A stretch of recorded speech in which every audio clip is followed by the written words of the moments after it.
Andaikan pertanyaan itu ke Mbah Mun, mungkin jawabnya gurune sopo.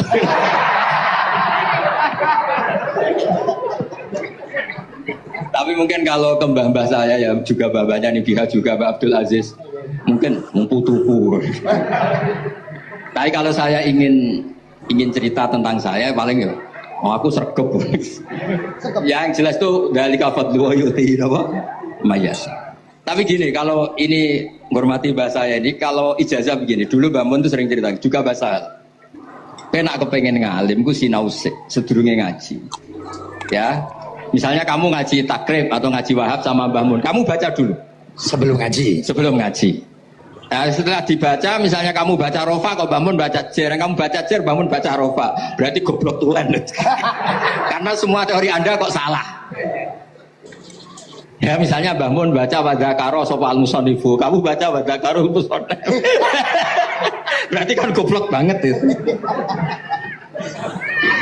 Ya kan ada cerita gitu, ada orang tuh nggak tahu betul. Gus maknanya lam tardiman itu apa? Lam tardiman. Dicari di kamus itu udah ada. Ternyata itu di head lam tarodaman. Dia baca satu lam tardimannya dicari di kamus sampai hidup mati lagi agak ada. Nah, jadi kamu baca dulu, misalnya di bab head lam taro nari ngali sapa mar'ah daman ing geteh. Ternyata ngaji Mbah Mun paginya jadi baca lam taro daman. Jadi kalau kamu malamnya baca lam tardiman loh kok. Jadi itu kata Dewi Mbah Mun mergo sorokan kabeh santriku ora mungkin. Carane ngecek kebenaran Anda itu maca sik. Nanti kalau kemiripannya 50% ya separuh alim. Kalau 70% ya serontok alim. Tapi nanti kalau kemiripannya sampai 100% dan berkali-kali, ya berarti kan sudah luar biasa. Jadi yang ngaji sama Ki Mustafa, Ki Niam, saya mohon santri-santri itu belajar dulu. Biar bisa ngecek nanti guru saya baca kayak apa. Udah salah ya? Kenapa lah? Udah salah. Karena kiai itu kalau salah ya mau ngalah. Ini ceritanya Mbah Mun betul. Ada kiai menawa nggak tahu apa kakean mergawe, kakean politik nggak tahu. Wal babi lan walang. Terus ada santri kulo gak ada makna kok walang, lawang. Ya walang sini lawang tuh. Mau ngalah. Terus watini lan wit alu, gurune maca alu. Kalau gak ada makna kok lo, lah yo wit telu kena gua alu juga. Tapi saya menangi kiai itu kalah sama santri itu. Saroko nyolong sapa wong albedo tangi anduk. Terus gurunya kaget. Cung kok anduk, cung. Bareng didelok endok. Karena kalau megon kan anduk sama endok itu padha wae. Ini ada padha. Tapi kiainya akhirnya kalah. Memangnya nyolong anduk boleh? Yo ora cung, yo haram, yo padha wae kalau gitu. Nyolong endok ya haram, nyolong anduk haram. Lu cerita itu masyhur itu. Kalau cerita yang terkenal di Lirboyo itu kan ada santri dari Jakarta di kelas. Gurunya bilang Ja'a Zaidun, Zaid datang. Waro'a itu Zaidan, saya melihat. Si murid ini itu melihat pintu terus. Lama-lama gurunya itu tersinggung. Kamu diajari pelengahan gak sopan. Habis Ustadz bohong. Lah kenapa bohong? Katanya Ja'a Zaidun, Ra itu Zaidan. Zaidnya mana?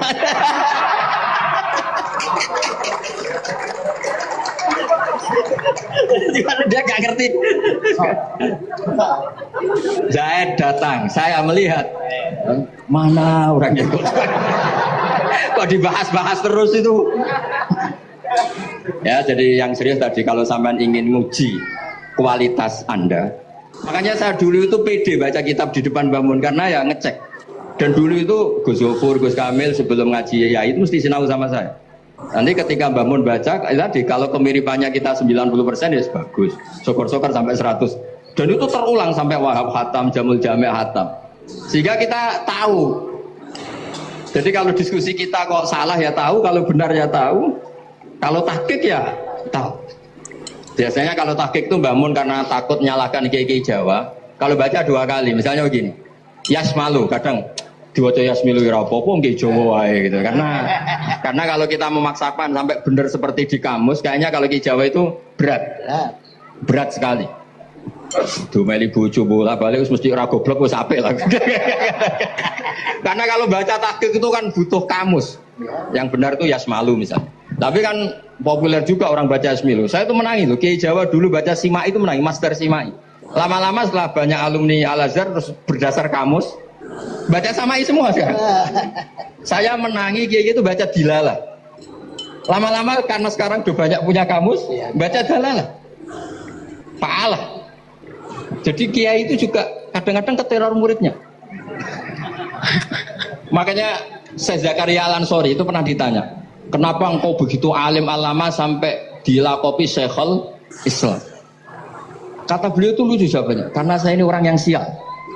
Saya dulu punya guru namanya Ibnu Hajar Al-Asqalani dan punya murid namanya Ibnu Hajar Al-Haytami. Kata beliau, dukik tu bena hajaro ini. Saya ini digebek dua batu. Kalau mau ngaji takut saya minta ampun karena disuruh baca sama Ibnu Hajar Al-Asqalani. Kalau mau ngajar takutnya saya bukan main karena Ibnu Hajar Al-Haytami itu cerdasnya bukan main. Jadi kalau saya salah itu konangan. Akhirnya dia jadi orang sial tadi. Mau ngaji ya belajar, mau ngajar ya belajar. Makanya meskipun ini pernah sepuh saya tidak berani ngaji beliau. Wah mesti meriang saya kalau ngaji. Jadi yang terkenal alim-alim mohon ngajinya dikurangi ya, karena ini kasihan gurunya. Kasihan gurunya. Nggih, pun cekap. Bon, itu catat ya. Sebelum ngaji baca dulu. Satu lagi, Gus. Sampean ketoke kayak desa kok kuliah. Kamu tuh kuliah? Oh, nggih. Pun dari belajar dari mana sampai kemana jenengan? Dari Mondo sampai ke Jogja sampai Putih. Monggo.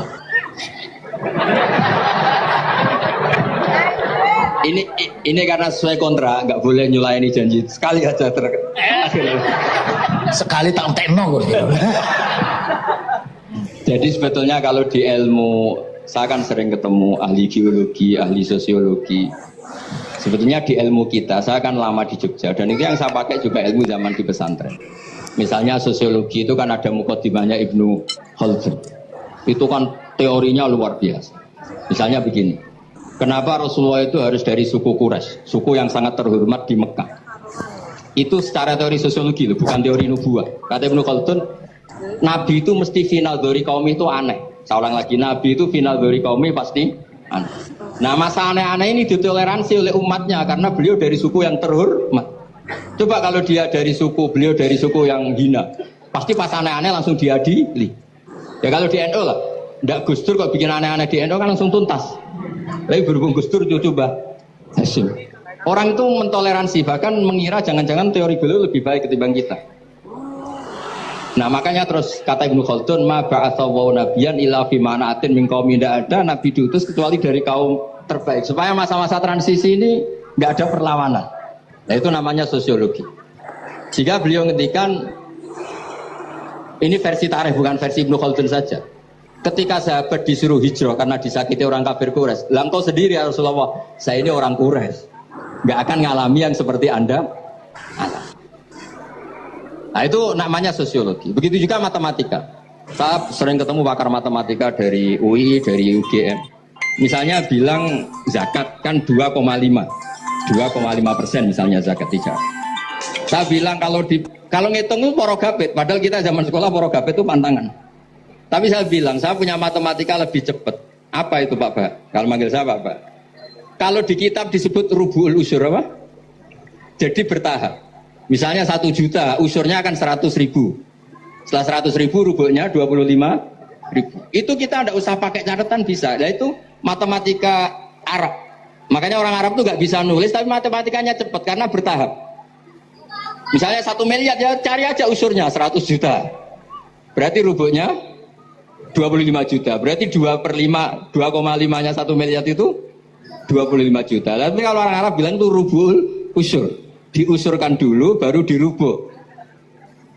Misalnya 6, 2/3 6 berapa? Orang Arab bilang sulusan. 6 sulusnya 2. Sulus 2 kali berarti 4. Sama misalnya zakat zuro. Zakat zuro itu kan al usur sama nisful usur. Berarti misalnya kalau tidak disirami ya tidak biaya, zakatnya itu 10%, berarti per 100 10. Nah sekarang kalau 10 ini kan berarti 1/10. Lah nanti kalau disirami pakai biaya, namanya nisul usyur, berarti 5. Jadi orang Arab itu gak mau langsung bilang 5, karena kalau 100 dibagi 5 itu jadi 5 itu mikirnya panjang. Jadi diusurkan dulu, terus nanti dibilangkan nisful usyur. Nah, jadi ilmu khazanah kita ini sudah luar biasa. Nah, itu makanya terus orang Arab kalau ngitung matematika itu tidak usah tulisan, tidak usah porogabit, karena bertahap tadi.